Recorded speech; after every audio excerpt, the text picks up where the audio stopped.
Monsieur Hollande est allé au Bénin. Pourquoi? Parce que lui et Monsieur Boni sont dans un réseau de corruption mafieuse.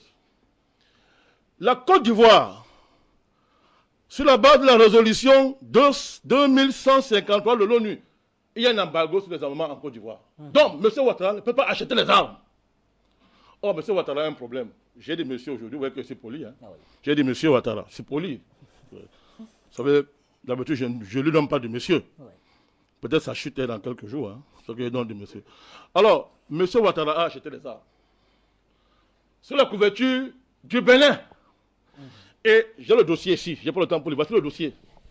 Avec les arguments, tout. J'ai le dossier ici. Et M. Yahi Boni a des commissions là-dessus. Claire. Et vous croyez que si Yahi Boni a des commissions, Hollande n'en a pas? Puisque Hollande sait très bien que Ouattara est en train d'acheter les armes. Ah oui. En violation flagrante d'une résolution des Nations Unies, ce que vous appelez les Nations Unies. Monsieur Ban Ki-moon le sait. Et ils disent, pourquoi Ouattara achète les armes? Parce que sur 74 000... Alors vous nous dites que tous ces détails, on les a dans ce document. Mais est-ce que moi je vois mes choses dans l'air? Mais celui qui vient discuter vient débattre ici. Qui m'interpelle? J'ai dit, voici le dossier ici. C'est ça. C'est un dossier. On ne parle pas en l'air. Donc, M. Ouattara, parce que sur les 74 000 soldats qu'il faut démobiliser, les anciens mercenaires qu'il a payés pour aller démolir la Côte d'Ivoire, sous le parrainage des Nations Unies, d'Obama et du petit brigand de Sarkozy. Donc, M. Ouattara, sur les 74 000 soldats à démobiliser, il y a 18 000 qui sont entrés au maquis.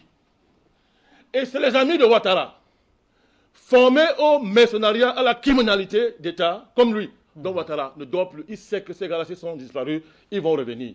Voilà pourquoi il lui faut des armes. Et il a violé un embargo international à la barbe de M. Hollande, sous la couverture de Yahi Boni. Donc quand M. Yahi Boni va en France, ce n'est pas seulement pour nommer M. Zinsou. Non, Zinsou doit protéger l'affaire. Pourquoi? Parce que les gens qui sont dans cette affaire de vente d'armes, c'est les Zinsou, avec les Rochines, c'est Soro, Bakayoko, Ouattara, son épouse et Bédier.